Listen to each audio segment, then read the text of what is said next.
What's up? It's Tiffany. Before we get started on this week's episode, please be sure to send us your requests at booshakalakapodcast@gmail.com. You can find us on Twitter X, Booshakalakapod. You can also find us on Spotify, Apple Podcasts, and Instagram at Booshakalakapodcast. Okay.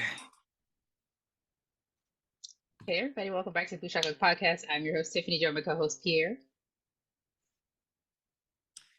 You are so beautiful to me. Can't you see? You're everything I hope for. You're everything I need. You are so beautiful to me. Thank you, Alfalfa. Okay, yes. At first, I was like, what is this? I know the song.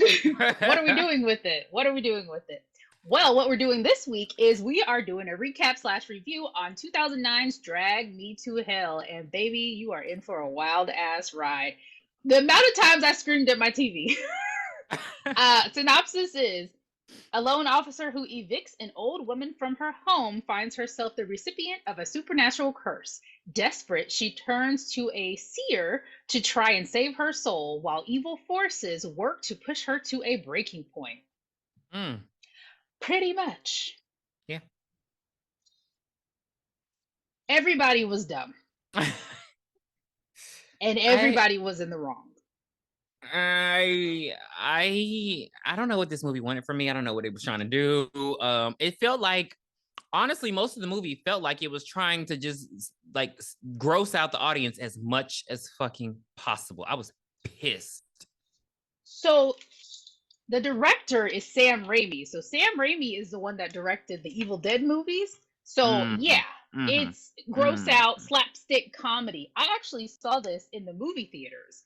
I'm sorry. And we were like, you know, the commercials were giving scary movie, but in the theater we were ha ha ha slapping our knees and everything. Like, we couldn't believe how funny this movie was. But shall we begin? We shall. Oh, there we go. Yeah. Let's go. Yeah, so we're in, I guess, Pasadena, and we see a couple pull up to a mancha. I knew this lady at work. She used to call them a mancha. The lightest skinned Mexicans I've ever seen. Well, those are the ones that are proof of TV. Oh, okay, yeah, right. Except for in Black Panther, they were very brown in Black Panther. So yeah, they pull up and their son is in the back. I could have went up in there and just put me down a little bust down wig. I hate you. Their son is in the back of their pickup truck. You okay? My goodness. And her name is, I know you all, the names kill you. No, I know it was Sean Don. Was it Sean Don Juan? Sean San Juan? It was Don Julio. It was Sean Sandina. That's what I said. Cornholio. And yes. And I am Cornholio. I need TP for my bunghole. Bunghole. So they're freaking out because basically their son stole a bracelet from a gypsy woman. We do recognize that that's a slur now, but damn it, this is when the movie is.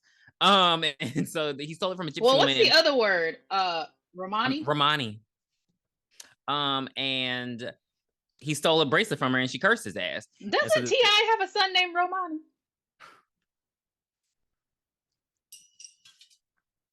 Oh, I think it's Damani. I'm gonna go to. Why did you have to make him? Why you had to make old boy relevant? So they go to her for assistance because they're like, help our son. He's seeing things are attacking him. You know, we need your help. So they go in. So this is a very spiteful entity, because the kid even tried to return the necklace and they said, nah, bitch, no dice. Yeah. So I just wanted to put that out there. It's very important later. Yes, it is. So they go and they try to do a little seance with him. Baby, it don't work because in 5 minutes. Because in 5 minutes, he's attacked by Hugh Kane, his mom, his parents. I'm sorry, his mom, his dad, and that's Big Daddy Kane, not Hugh Kane. Some scary movie too. And he whips their asses. They all on the floor, And then the boy gets pushed off the balcony. I thought he was dead, but he wasn't. He was just all crinkled up. And the poor little boy is dragged to hell. And, you know, I mean, we don't even see his parents no more. We don't even see their reaction. We see her reaction. And she's just like, you know, I'll see you again, you spirit. And then I'll get you and your meddling puppy or whatever the fuck. I hate you. Scrappy Dabby Doo. And we're introduced to our main character, who is so uninteresting. Christine. She is like a wet towel. Christine. Thrown over a patio chair. Damn. Drying after a day at the beach. So, I mean, she picks it up a little later in the movie, but in the beginning, oh my God. Her acting was terrible. So Christine is a loan officer at a bank, and she wants to get this assistant manager position. The whole time I was watching the movie, I was like, really, assistant manager? Like, this is what we fighting for? Assistant manager at a bank? Yo, it wasn't even a full office. I'm like, it was a like, cube. It had a window. Well, she had a desk. Window. She had a desk, so going to a cube will be an upgrade. But I'm just like, is this really what we fighting for? Like, it wasn't like a VP position. You assistant manager, you moving across the way. Like, literally, she was moving across the... I was like, wow. You could see her desk from where she was. She wasn't going up to the second floor. So but anyway, that's what she's gunning for, that position. It's between her and Stu. I hate people like that in the workplace. I have nothing for Stu. But yeah, it's between her and Stu, and her boss is like an asshole about it. Because I don't like I don't like how they dangle it in front of you and make y'all compete. So the promotion is actually surprisingly between two minorities, a woman and an Asian man. I was really surprised by that. You know, they didn't put another white guy. The white guy was the supervisor, but I was surprised by that. And I was like, okay, I appreciate it, even though Sergeant Wu from Grimm, my favorite show ever, is an asshole. He is a douchey douche. And she has a boyfriend, Clay, played by Justin Long, because he's a Scream King. And well, before we meet Clay, the boss tells her, she asks him, you know, who is the have you made a decision on the promotion? And he tells her, well, it's between you and so, but I feel like you are lacking with demonstrating tough decision making. So he gives her, there's reasons why she does what she does at the pivotal moment with the lady, but I wanted to definitely press on the fact that she's kind of being pressured to make these decisions from her boss. But yes, so she goes and hollers at Clay. And yeah, Clay's her boyfriend, and they have a good relationship. The only thing is for some reason, his mom, who hasn't even met her yet, doesn't like her. She's like, she's not ambitious. Ridiculous. I want to hook you up with this other girl because she's like, has all these accomplishments. And I'm like, you don't even fucking know the girl. Like, but okay. That was weird. She want to be with him. That's all. And I wanted to mention that because she also feels the pressure to make something of herself by being an assistant manager at a bank. And so, like, to impress his mom.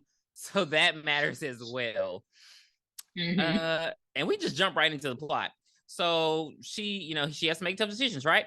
So you're skipping these important pivotal moments, sir. While she goes to meet him for lunch, we find out that he is a coin collector.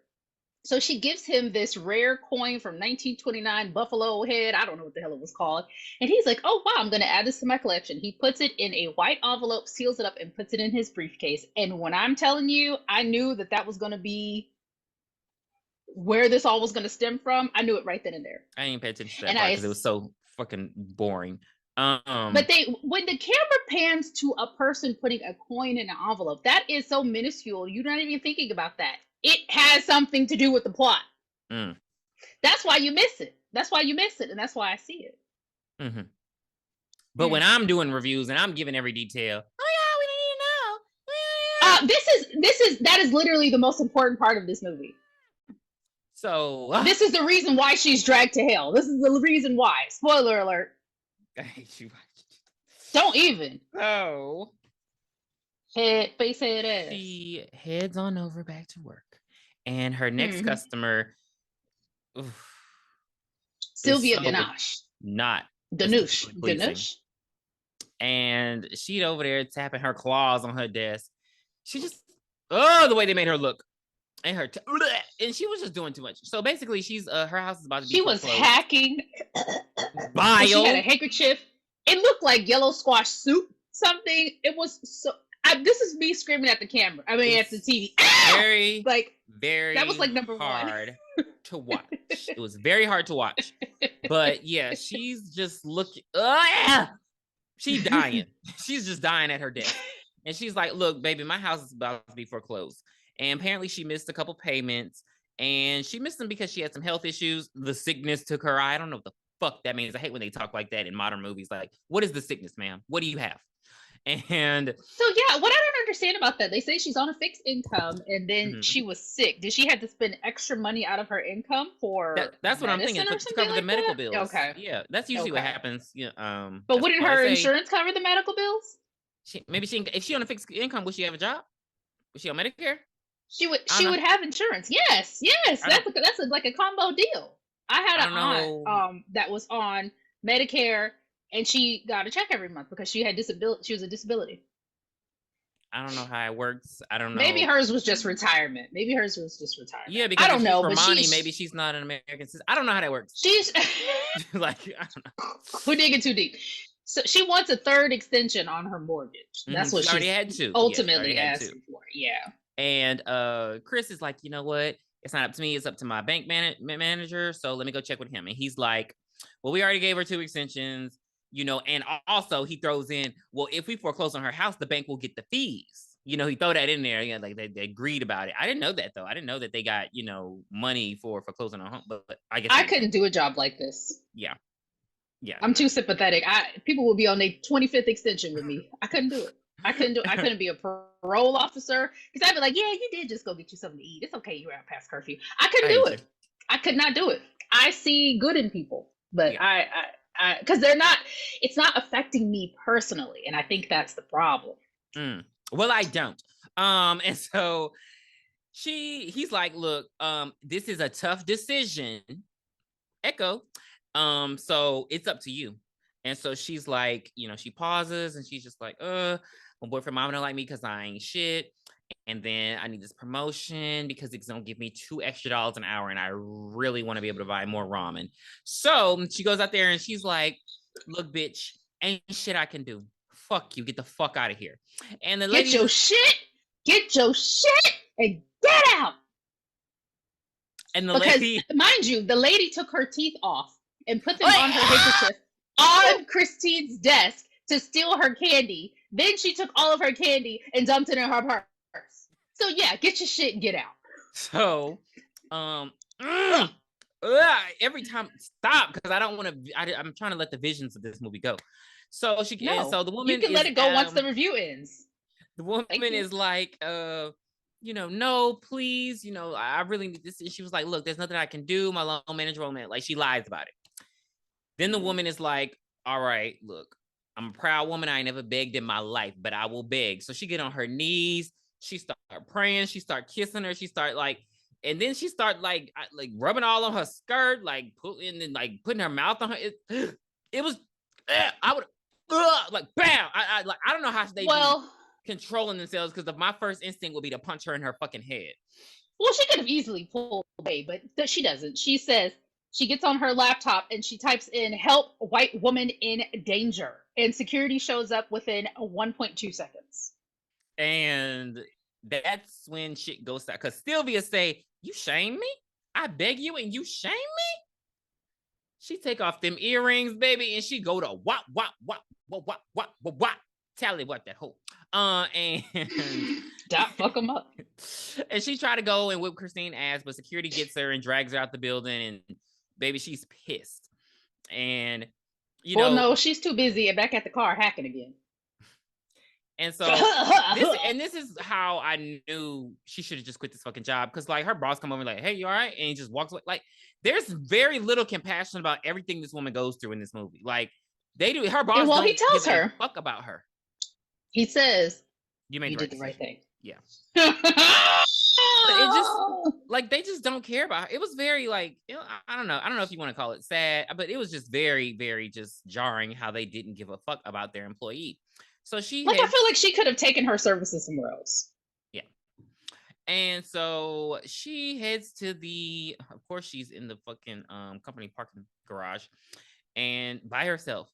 Because I don't know, why are you letting me leave it? So she was working late, finishing up some kind of proposal or something for the supervisor, and he asked her to, take it home and finish it for real. So that's why she was at work kind of late. Am I getting overtime? Hello. So she walks. Hello. So she walks to the pool, and she hears like wind and hail and storms and rain and toad and gray and leaves rustling. Like just some bullshit you ain't gonna see in no parking garage. Mind you, it's a small parking garage. So the fact that she even like tiptoeing over there, tiptoeing on her heels, girl, and she tiptoeing in my Jordan. So she heads to the car. This pissed me off. Tiptoeing everything. This pissed me off just because she went to her car and then she tried to open it and she didn't even unlock it. I was like, girl, what the fuck? Like, just dumb ass. She goes to her car. She goes to the garage and we see Sylvia's Pinto. This lady tried to attack you a couple of hours earlier and you see her car. You know this bitch is still here. Like, what are we doing? Yeah, so she turns around, Sylvia's in the car, and Sylvia grabs onto her earring and like tries to rip it out of her ear, and then Christine grabs a stapler and starts stapling Sylvia's face. She actually staples her eyes shut. No one knows what word I did. But she staples her eyes shut. She grabs her hair. She grabs a fistful. How does she have hair in this movie? She does get her hair ripped out 3 times. Like, goddamn. She grabs her hair, pull out a big chunk, like she is trying to strangle her. Like, it's a lot going on. And I mean, well, like, I'm trying to like, because maybe she couldn't open the door because she had her neck at that time. But yeah, so she slams on the gas. Yeah, she uses her Prindle and she goes into reverse and she smashes into a car, knocking the lady back. That don't work because she still come up there and just start like she ripping this girl, she beating her ass. And so she pushes the Prindle to drive and she goes and smashes into another car. I thought she was gonna fly out the window. Yeah, fly out the window, but she just flies to the like front Chucky in Child's Play 2. How did he fly out that window in Child's Play 2? Stop referencing that movie. So it's one of my favorites. I'll always reference it. So she just comes to the front seat and immediately, like, her teeth fly out. Yeah. So she jumps up and she starts gnawing on Christine's face. So like her mouth is, she's like, kind of like how a baby would gnaw, like suck on a mom. It was so disgusting. Like after she is fighting with Christine, she gets kicked out of the car. Somehow she goes under the car and comes back up with a brick. She blasted through the window and she pulls Christine out of the car and she grabs the button off of Christine's coat and she starts Ade Due Dambala, any kind of curse you could think of. This is the only one that I ever know. I don't know. I haven't really watched too many curse movies. So Christine should have beat her up while she was talking, and Sylvia then tells her, soon it will be you who comes begging to me. And Christine, I guess the curse just takes over and she passes out. She wakes up, there's cops there and everybody's to the rescue. And while she's leaving with Clay, the wind starts rustling. She starts hearing voices and they happen to walk by a fortune teller shop. And she's like, hey, Clay, let's just go up in here to see what's going on. And he's very skeptical. He's like, no, I don't want to see what's going on. I don't really give a shit about this. Let's get home so I can, wash her face because that lady was sucking on it. Ugh. Just kidding. Yeah. Anyway, so they get into the fortune teller's office and we see Jazz, and Jazz is, kind of cute. We were kind of feeling him. He was fine, but I've never seen like a male medium before like that. I've never seen that in movies. But he's like, all right, it'll be $60. And Clay like, of course it's $60, bitch. And he's like, oh yeah, you hear $40. And what happened to $10? I'm so used to the fortune tellers in New Orleans with $10 signs out on their window. Yeah. 60, damn. They're in LA. So yeah, he sits them down and he like, oh, you lost something, and she's like, no, I ain't lose shit. Like he's he tells her like some generic shit, That's why Clay's like rolling his eyes. But then he's like, you lost something. She's like, I ain't lose nothing. And then he's like, you lost a button. And Clay like, everybody can see she lost a button. Bitch, you didn't know. And didn't. Because the ending of the movie is clear you didn't know. So so she's like, oh my God. And he's like, yeah. And then he gets like this scary vision that comes from her. And he's like, oh shit, you bitch, you got a dark spirit. He sees Satan from South Park, and it says, I'm super. Thanks for asking. That wasn't Satan's song, but I appreciate that you remember. Oh my God! Whose was Big that? Gay, that was Big Gay Al's song. Big Gay Al. Oh, Satan's was up there. Up there. There's so much room. Where babies burp and flowers bloom. Everyone's dreams I can dream too. Up there. Where the skies are ocean blue.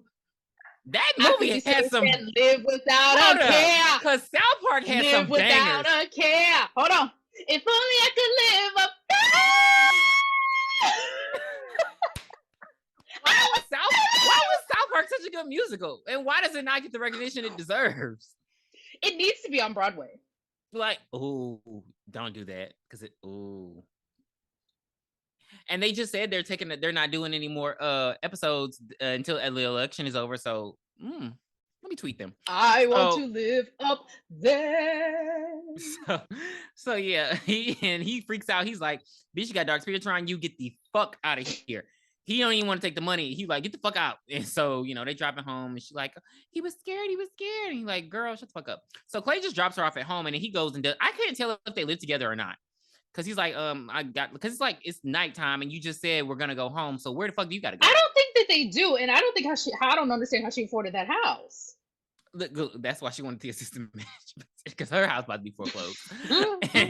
So she go home. She got a little kitty. And she starts immediately seeing visions. Like she's seeing like shadows. It's looking like ghosts with bitch, nevermore.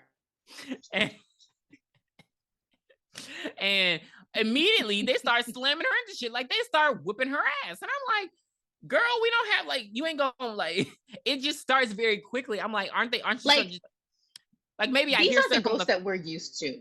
These aren't the ghosts that we're used to. We're used to ghosts like in Poltergeist, stacking chairs up and shit. Right. Like these ghosts come in and they start whooping ass.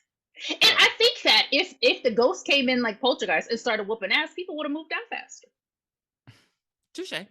So yeah, it starts beating her ass. She don't have like no hope. Like her lip get bloody and everything. So of course, and they don't call the police, but Clay calls the doctor, and the doctor's just like, look, it's just stress, it's just trauma. She's reenacting her trauma. I'm like, it happened six minutes ago. Like she just got attacked by this lady earlier tonight, which means she reliving trauma already. And she's just like, she hears them talking, so she's just like, I heard what the doctor said. Maybe it's just trauma. Baby, she thinks that until they go to bed after Chris nails her, and she has the most disgusting. Her name is Chris. Oh, Clay. Sorry, Clay and Chris. And Clay nails her to the bed, and then she has this dream that the lady is laying beside her, and then of course she has to get on top of her, and she doesn't just try to kill her. What does she try to do? She throws up fucking maggots and bugs and like what? Fucking shit. I think it was mealworms into her mouth. Baby, this movie is gross. I know, and then she just be screaming like every time, and I'm like, they're getting in your mouth, and it's just in her mouth. Oh, like she just gratefully takes in everything Miss Sylvia gives her, pissing me off. So yeah, it's just gross. So she wakes up and she's like, oh, I couldn't wake up, and he's just like, it's okay. So she tries to go back to work. I'm taking 2 to 3 business days off. I'm like, and she shows up. Don't nobody say, hey, girl, you okay? I'm sorry about what happened. Did you see Octavia Spencer in this movie? No. She's in the background of 2 scenes. So the scene where the lady starts to, you shame me. She in the background. Then she's sitting behind. She's at the desk behind Christine. I'm like, okay, Octavia Spencer for an early role. Just back there chilling. Not a day player. Chilling.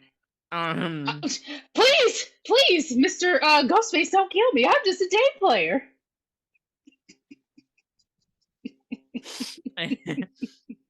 So she's trying to enjoy herself, and then she sees crick, and it's basically Stu, but she's seeing Sylvia's hand on her desk. And Stu's like, hey, you're gonna show me how loans work? And she's like, I'm having a bad day. Can we do it tomorrow? This bitch talking about, oh, I'll go let the boss know you can't do it. Fuck it. This was so triggering because people like this in the fucking workplace just. And I love his character in Grimm, but here I wanted to off with his head. I want y'all to burn in hell. Like, y'all the most disgusting people in the world. People who just go to work and try to fucking fuck with people. Like, oh my God, I hope like your family dog dies. So yeah, they she's going over how loans work. And I'm like, if he doesn't know how loans work, how is he up for this promotion? Hello? Knowledge is like the first thing. And if you don't have job knowledge, how you going to be an assistant manager? You know how loans work. Like, that literally threw me off. I'm like, I know it ain't no fucking teller trying to get no assistant manager position over you. There she is. I see. Fuck you. She's a bank coworker. I was like, that's Octavia. But maybe yeah, they probably cut her scenes out when she was actually talking. Possibly. So she's like, all right, fine. But in the midst of training him, she's starting to hear stuff. She's starting to see stuff, and she still sees that creepy hand and all that. And so she freaks out and she's like, get your fucking pig knuckle off my desk. She's a terrible actress. So her reactions were really weird. And her line deliveries just sucked. Like, because I would have really been like, what's wrong with your hand? Yeah. like you're still at work, right? That's what was killing me. It's like she knows she's in these places and she's the only one who can see these things, but she still reacts like everyone else can. And that's what pisses me off. Right. Like, come on now. But then, so he like runs off and then she starts bleeding, like her nose starts bleeding. And I thought it was just an illusion. Now this one I thought was an illusion. This is where it gets confusing because like sometimes only she can see it, but then sometimes other people can see the shit.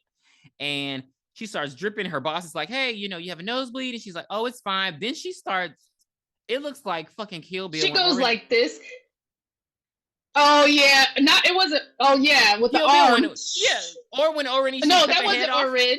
Yeah. When she cut his head off. No, I thought no, it reminded me more of the part where Black Mamba cut off the girl's arm and she was like, ah!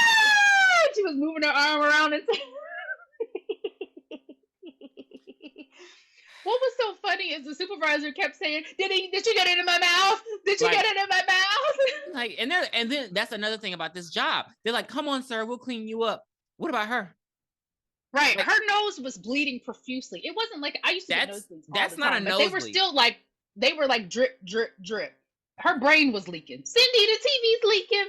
Because there's no way that that would have been for real. That was scary. But as she runs out of the office and Stu steals the file that she was working on the night before. He steals it off of her desk. So we're like, shit. So basically, it's her turn to beg. It's Christine's turn to beg. So she goes up to Sylvia's. She goes to Sylvia's house, bloody shirt and all. Did you notice she didn't change her fucking shirt? I have a really strong opinion about this part. But let's go ahead and start. So she goes to Sylvia's house, but guess what? Time's up, buddy. So Sylvia's granddaughter opens the door and she's like, oh, now you're here to talk to me? Or you're here to lie in my face? And Christine's like, I just want to apologize. I can get her house back. And the granddaughter's like, okay, come on in. She brings her into the house and then they having what appears to be a fucking bar mitzvah, but it's actually Sylvia's funeral. So Sylvia is dead to the basement. And Christine's like, wait a minute, she dead? And somebody kind of hits her shoulder and she topples over and knocks Sylvia's ass. Sylvia is in the casket. She falls on top of her, breaks the legs, and Sylvia topples over on top of her, and bitch, she get another. And she starts throwing up bile, and I'm just like, and it was getting in her mouth. Like, get her off of me, get her off of me. Was she not cremated? No. Was it? You mean? Wait, I think you mean. Was she not? Because it couldn't have been embalming food. No. Yeah, cremated. I was like cremated. You mean embalm? Yes, embalm. Because I was thinking, is that embalming fluid coming out? That is deadly. I mean, it was CGI. Did you notice how bad the CGI was? Because the CGI, oh my god, it was so bad looking at it. She wasn't wet at all when she got up. But it's such shock value because it's like, this is some gross. It reminded me of wasn't that Scary Movie 3 when they was knocking over the fucking corpse? Oh my god, Kevin Hart and Anthony Anderson's character. She's alive. I said, right. That's where they got that idea from to do that movie. But it's like Sylvia's, I guess, granddaughter tells her, basically fatty 2x4. Oh yeah, we did miss a part a little earlier where we see that Christine used to be fat. So yeah. She calls her fatty 2x4, and this like puts even more ideas in Christine's head that these people really, have some sort of powers. They're able to really do this. So she's like hell bent that Christine knows that Sylvia put this curse on her. But my point that I would like to make is what's crazy is even if Christine would have given her that extension on the house, the bank would have had the house back in 2 days because her ass died. Right. Also, all those people that attended her funeral could have helped her pay for her mortgage. Touche. Don't celebrate me if you don't want to help me. Touche. Especially when I'm gonna have a fucking guest list at my funeral. She made it a big deal that it was her mom's home, and I'm assuming that means it's a family home. So now y'all show up to the family home that we done lost. Like that was I didn't even think about that, but that's But of course, was too many people there. It would have made more sense if it was just like the granddaughter and maybe somebody else. Yeah. But it was like 80 people down in that basement. No, I'm not doing it. You want, but that's why I'm saying everybody was wrong, because those are the people that she should have asked. Yeah, don't sell grandma's house. And so her granddaughter's like, oh, so yeah, you did a lot to help her. You deserve everything that's coming to you. And granddaughter, why didn't you help? So yeah, it's just very much because my thing is, in the real world, the loan officer probably wouldn't have been able to make that decision. Like, even if she did say, oh yeah, we give you another extension, I feel like a higher up would have been able to, like, what did you want her to? It's gonna be pushed up to somebody higher. You're not going to see the face of the person that denies you. You're probably going to get a letter in the mail, because that would be threatening for people's lives. So I just but so poor baby. She goes back to see Jazz now with his old fine ass, and she like, look, this bitch is dead. I need help. So he's like, oh well, here. Sometimes you can appease spirits by sacrificing animals, like a blood sacrifice. And she's like, I'm a vegetarian. See, it's shit like this. The minute she said I'm a vegetarian, I'd be like, get the fuck out, because you don't want to live. Like, she's still acting like this is all jokes and games and shit. When you done got your ass looked by a ghost, you done seen all these visions. It's not, fuck your I'm a vegetarian. Like, girl, if you don't slit a goat's throat and go to hell, so fuck your vision. And he gives her a book. Kids. Fuck them cats.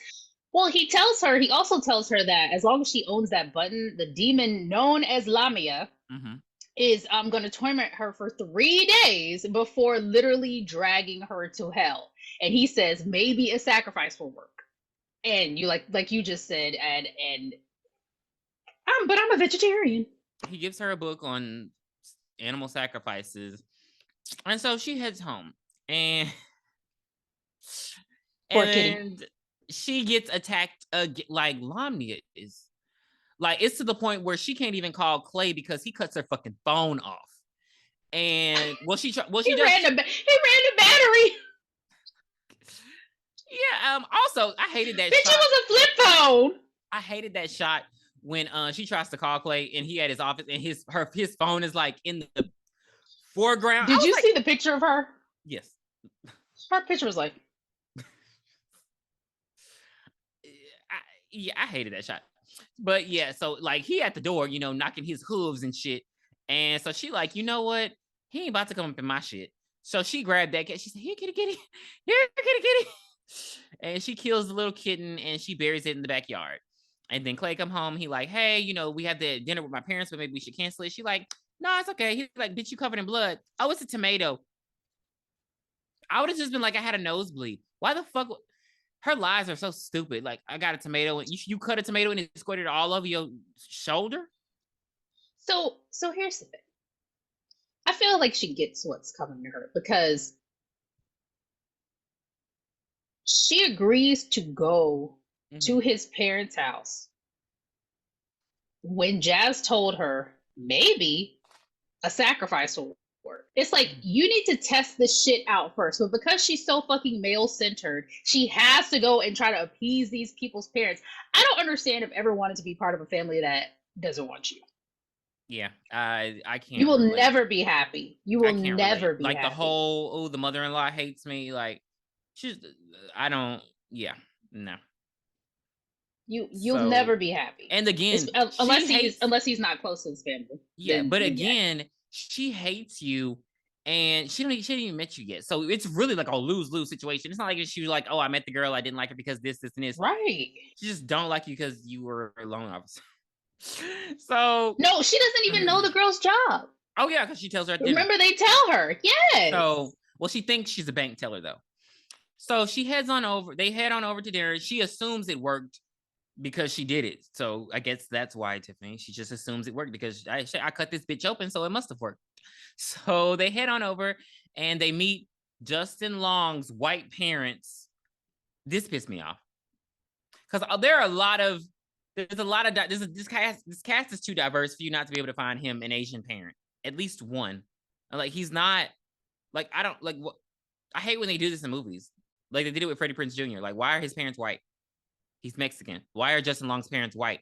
He's clearly Asian. 2009. So it only bothered me. Okay, so yeah, and we meet his white parents, and they go and they're such a bitch to her. Well, his mom's like a bitch to her. And that's when she explains, like, oh, I'm not a bank teller, I'm a loan officer. And then they go, and she brought a cake. It's an ugly looking fucking cake. Was that carrot cake? It looked hideous. She said it was a harvest cake.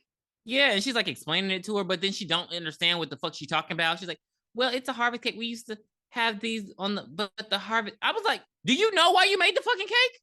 Because it seemed like she didn't know what the fuck she was talking about. Girl, if I show up to somebody's house, I'm buying a cake. Because you're not finna tell me that I made something nasty. I'm going to nothing but cakes, and I'm gonna get you a little butt. Enjoy, bitch. Because I'm not making anything. Not on the first meeting. It looked nasty. Not on the first meeting. It looked like fruitcake. Yeah. And so they have dinner, and she's like, the mom's being condescending until like she starts asking Chris like a bunch of personal questions, and Clay's trying to do that typical thing where guys do, where he's trying to like lie to his mom, like, oh no, we don't, her mom, she doesn't want to talk about it. And she's like, no, my mom's an alcoholic. That's why we're not close. She lives alone. And my dad's dead and all this kind of stuff. And, her mom kind of respects that because she's like, well, at least you're honest. And that's refreshing. His last girlfriend, she wasn't honest.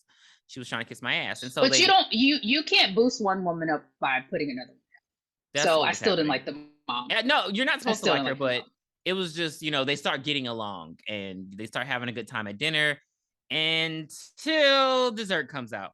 And the cake comes out and she's like, oh, I can't wait to taste this cake. And they're all eating it. Apparently it tastes good, even though it looks like fucking carrot fruit cake. And Christine goes for a bite and there's an eyeball. Hold on. Do you not like carrot cake? No. What the fuck? Okay. Phew. That's my favorite. Why did you say it like that? Carrot cake. I was about to hang up. Carrot cake, fruit cake. All that shit is don't like carrot cake. It's nasty as hell. You don't like carrot cake. I just said I didn't. Why the fuck would I want to? I thought you meant that you did. I fucking that is my favorite. Why would I want a vegetable in cake? They don't even sound right. A vegetable in cake. Go to hell. So yeah, I should have known. You already said you eat hot Cheetos. So what am I even trying to justify with this? You have no taste and no class. So anyway, shut the hell up, bitch.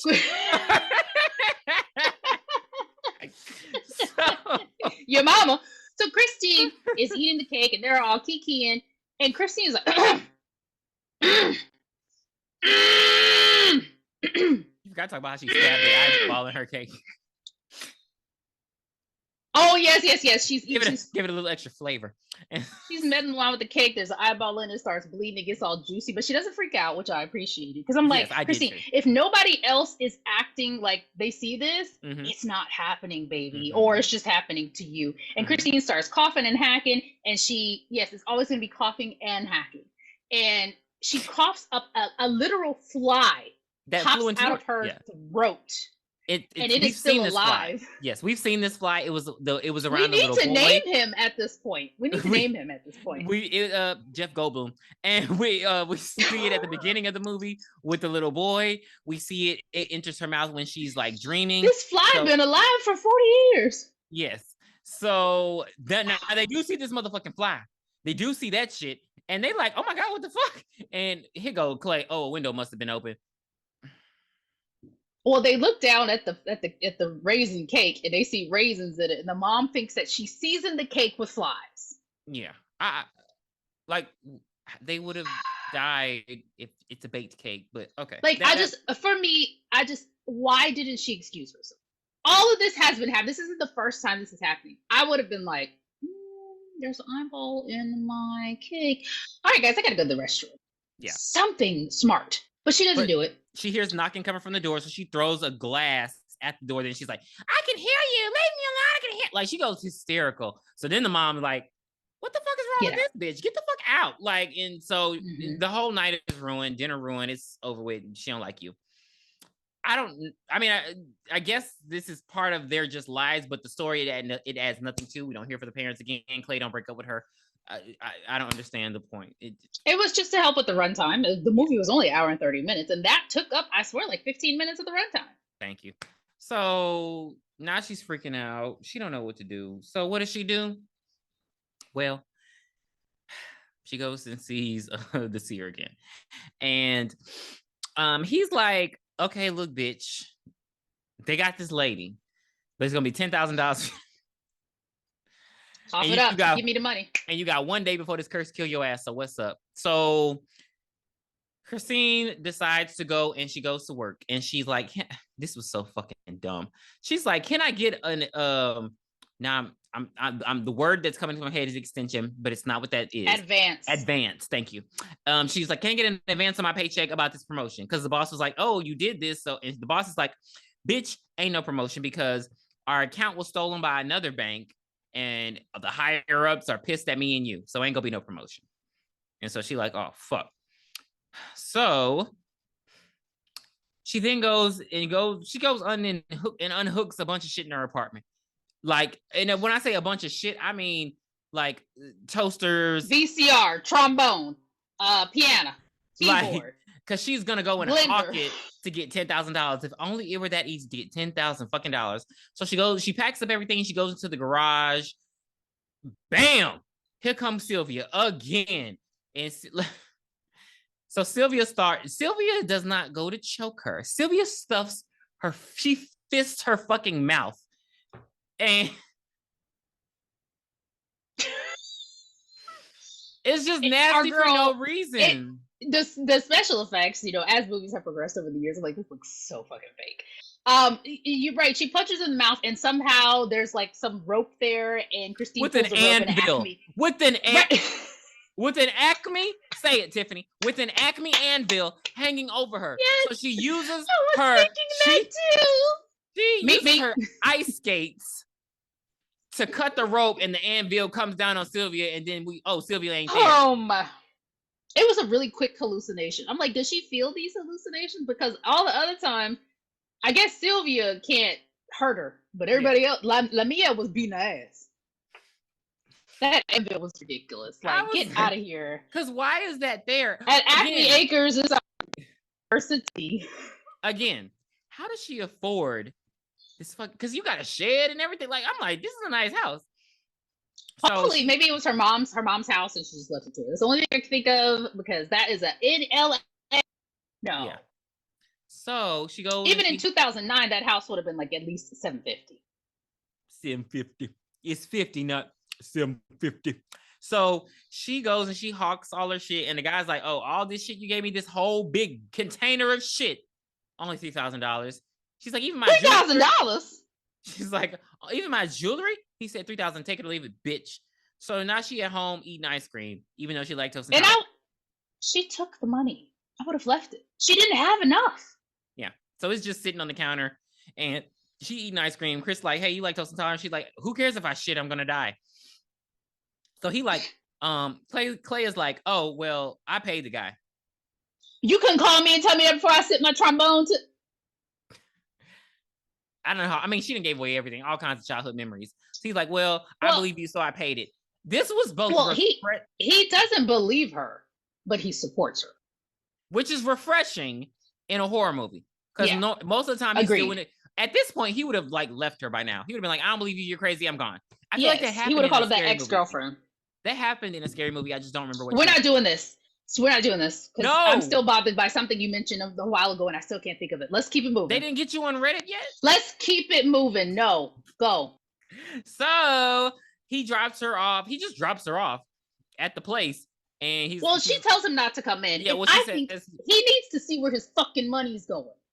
Well, she's like, he said I got to do it alone. He's like, yeah, that's what he told me. So they go and we meet Sean Don Juan. And she like, hey, bitch. So 40 years ago, I lost this boy. And I told myself I was going to get this spirit. If I ever got this spirit, I was going to jump this hoe. So kill him dead. So this moves very fast. And so they go straight to the room. They're like, all right, we're about to do this ritual. So basically, and then they bring in a goat. And she's like, okay, so basically, I'm gonna take the spirit into me. You put my hand on the goat, the spirit will go into the goat. And then she tells old boy over here, Hector, she like, all right, slice his motherfucking throat. She said something strong. I don't know Spanish that well, but I know she said strong. And so they have a little machete. So basically, you cut this motherfucker's head off. And they just jump right into it. So the four of them at the table, they say the little thing. They like, you got to give into the darkness, got to let the spirits in. Eventually, like at first, they're bombarded by a bunch of spirits. They look like they from fucking the haunted house mansion at Disney. Haunted mansion. I get that too. Like, oh my god! And then one of them might go home with you. I never get tired of it. And have you seen the movie on Disney Plus? The movie was really good. Yo, it's so fucking long. I did not finish it. I have to go back to it. It was actually it's long. It was long, I know, but it wrapped. Like that's not enough. That's not enough to keep children's attention, and apparently not enough to keep 40-year-olds. Well, then they released it during they did that dumbass shit they did with Hocus Pocus and released it during the summer, so it could be available for by streaming. I hate streaming, so I'll have to give it another go a little later. But I didn't finish it. It was cute. So yeah, they banished. Did you see when Sandina says you? Soldier boy, tell him. So, and after she says that, it's on, baby. Things start shaking, glasses breaking. We hear laughing. And DEFCON 5, baby. It's on. So Lamnia come up, and he like, yeah, you motherfucking whore bitch. Like, he just start going fucking crazy. And they like, hey, and so the seer. So this is Lamia's. Lamia is in Sandia right now. Yeah, and so Jax is like, hey, why we're hoping that you forgive her. You don't want this insignificant one. Oh, he did. He you don't want this insignificant. He said, you don't want this insignificant woman. She's poor. She's lame. She's dirty. Look at her pores.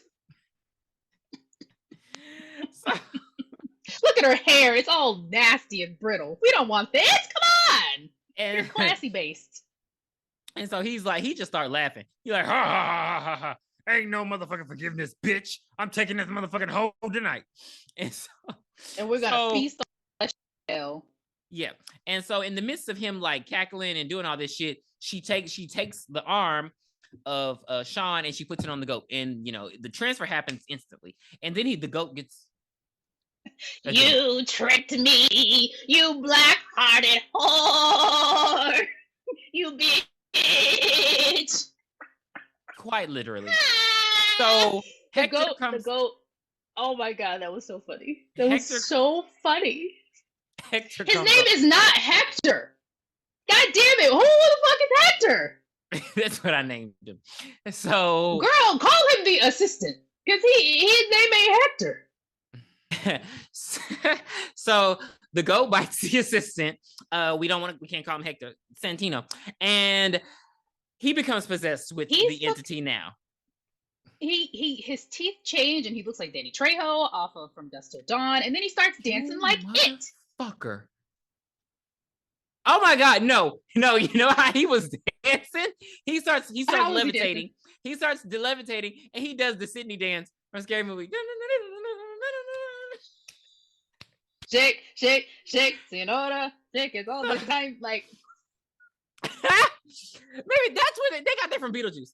So they definitely did. So yeah, like he just starts dancing, and he's just like, I'm gonna kill you, bitch. Like he pukes up the dead cat.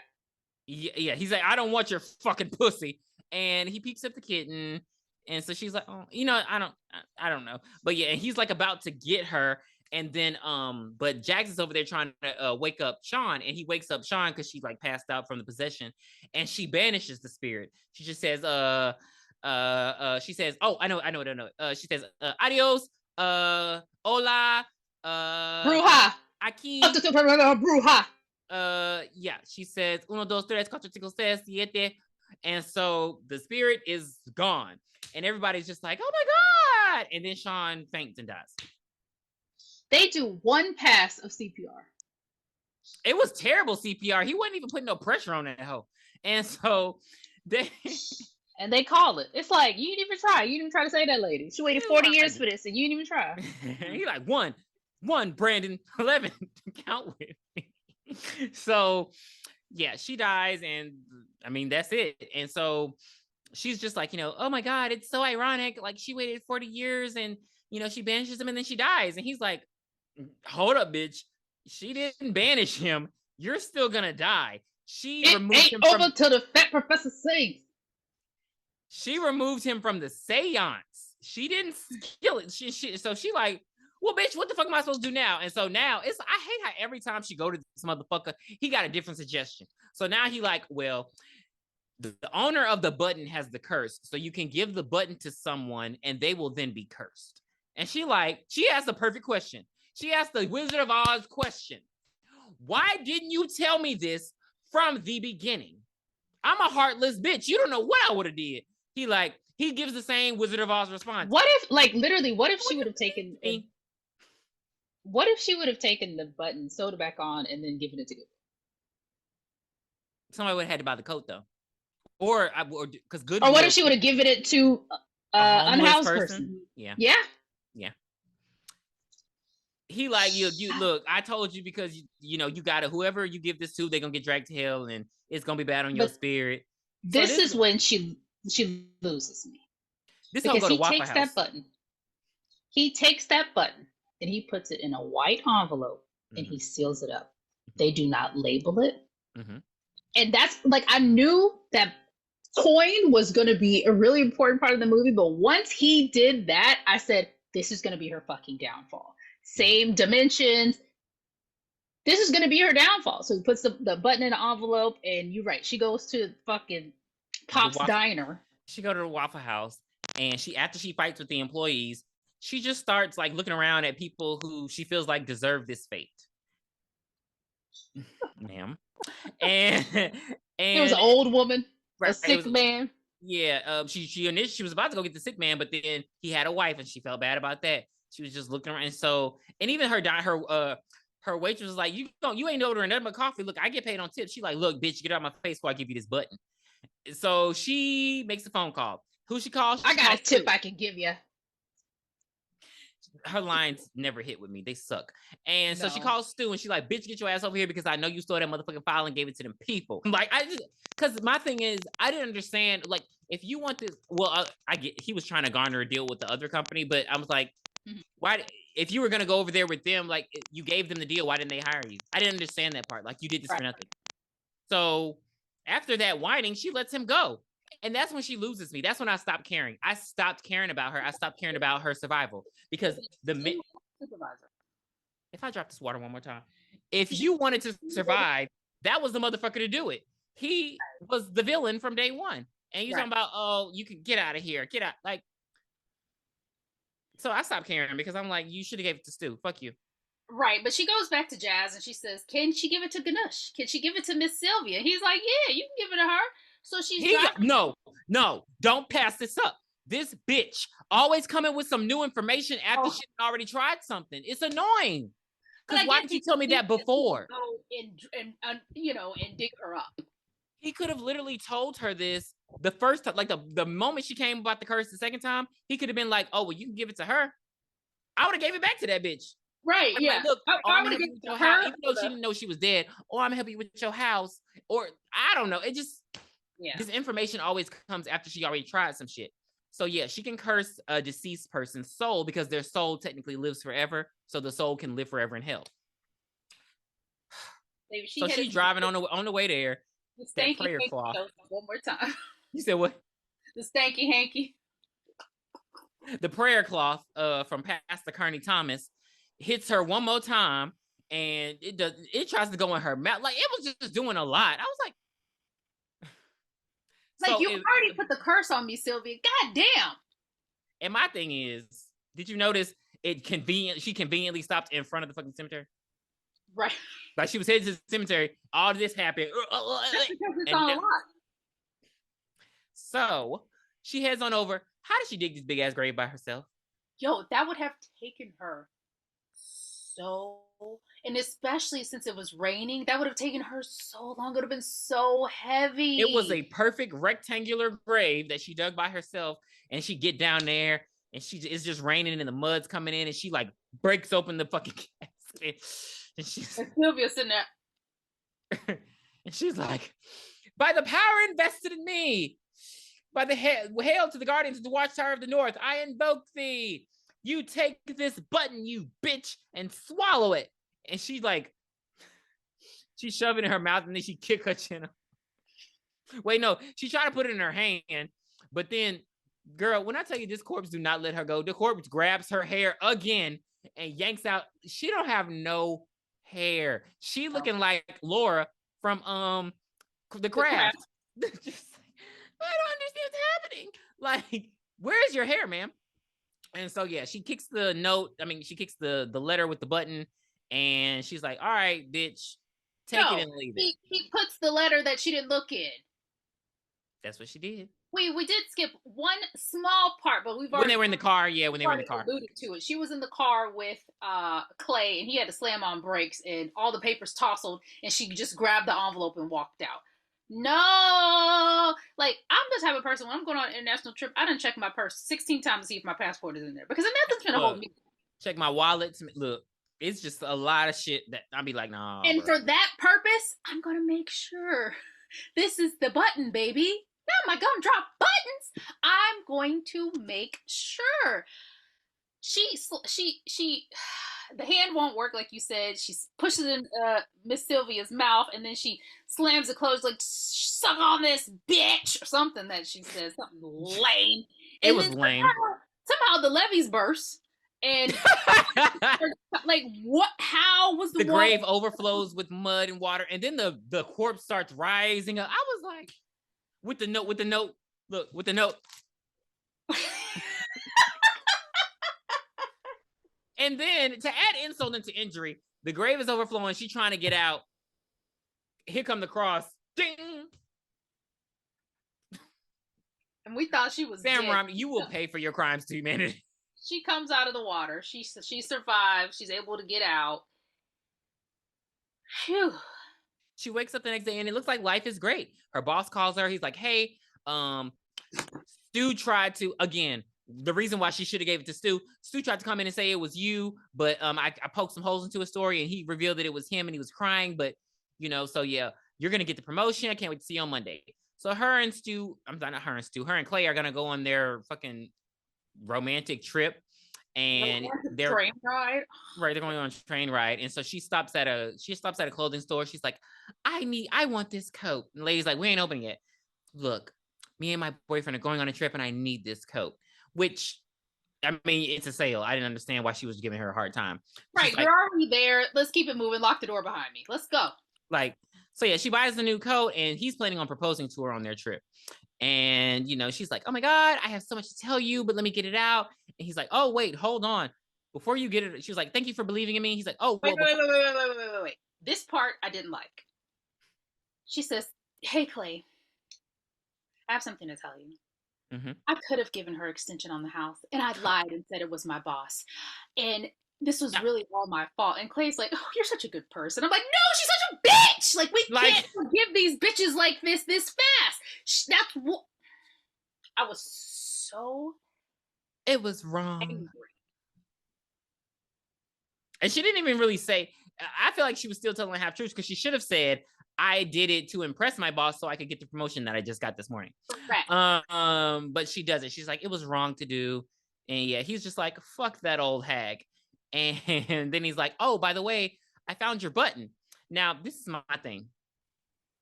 I feel like he knew this. I feel like you knew that button was cursed. I feel like you knew what the fuck she was going to do. Why wouldn't you? I don't think so. You didn't think he knew anything? Oh. I think when he found the coin, he should have called her and been like, or I'm sorry, when he found the button, be like, hey, what happened to my coin? I'm trying to put it in my collection. Yeah. So she sees the button and she starts back. She's like, no. And she just keeps backing. What are you doing? Like, literally, what are you doing? She backs up and she falls onto the train tracks. And so he's like, oh my God, take my arm. She's on the track. She's literally in the middle of the track and the train's coming. And he's just like, not my arm. And the train's coming. And then this shit was funny. Freddie comes up and he snatches her to hell with him and Jason. And she's just like, help me. And how? How can we help you? How? Please. How? You should have helped yourself and checked that envelope. But baby Christine gets dragged on to hell and Clay sees her. So he's like, oh my God, all of this stuff was real. Right. He's ruined. And the movie ends. We don't even see. That's it. That's all we get. Title card, drag me to hell. And baby, she gets dragged to hell because she should have checked that envelope. And I knew it. When I tell you, in 2009, I knew it as soon as he put that in the envelope. I said, she's going to not double check. They could have wrote something on it. He could have put an X. He could have put a fucking skull mask on that bitch. Honestly, it's been 3 days. You should have put it in your collection already. Like, what the fuck? Right. He talked about it a lot. He talked about it to his dad and everything. Excuse me, and everything too. Okay, so that's 2009's Drag Me to Hell. We had a couple of technical difficulties. Jesus. Difficulties. Let's hope everything next week is great and on the up and up. So for Drag Me to Hell, I'm gonna give it a 6. It was a wild ride. It kept me entertained thoroughly. It was a very short movie. It was gummy. It was grotesque, but I knew what to expect from this director. Like I said, if you've seen Evil Dead, you know what type of crazy shit he gets into. I do recommend you watch this movie. It's on Prime Video I was about to say for free, if you have a subscription to Prime. But I say, 6 for me. Actually, I'm going to give it a 6.5 because there's a black woman in it. Even though she didn't talk, it was fucking Octavia Spencer. I'm going to give it a 5. I can deal with gore, but when it's just like gross shit, like bile coming out of like, it was just hard to, I looked away so many times. I was screaming and kicking my feet like, ah! But yeah, I'm giving it a 5, just the acting. She wasn't a strong actress for. I call this bitch. Yeah, she just wasn't a strong actress. Even if you want to make it campy and like goofy, she just like there's a way to carry that. Like the Evil Dead. Who's the damn actor from Evil Dead? I can't think of his name, but there's a way, huh? Bruce Campbell. Thank you. When he acts, even when it's supposed to be fun, like even those movies when it's ridiculous, I still feel like he believes, like his character, like I feel like she wasn't strong. Was she not strong, or was everybody around her better actors? Well, touche. And she had a lot of scenes by herself too. She was just fighting ghosts and entities, the Lamia. Yeah, Justin should have talked to her more like, girl, this is how you do it, Jeepers Creepers. So yeah. Well, all right, guys, please be sure to join us next week when we review A Nightmare on Elm Street. It is the 40th anniversary of Nightmare on Elm Street. We are so excited. This is one of my top 5 horror movies of all time. Really? We love this movie. The acting is not good here either. But Robert Englund makes up for it, and he's amazing. So, yes, this is one of the best. Keep your mind set that this was made in the 80s, so the special effects are going to look a little janky, but just make sure you know, you stick to the times. But all right, guys, we will see you then. Bye. Bye. Where did you hide it, Dan?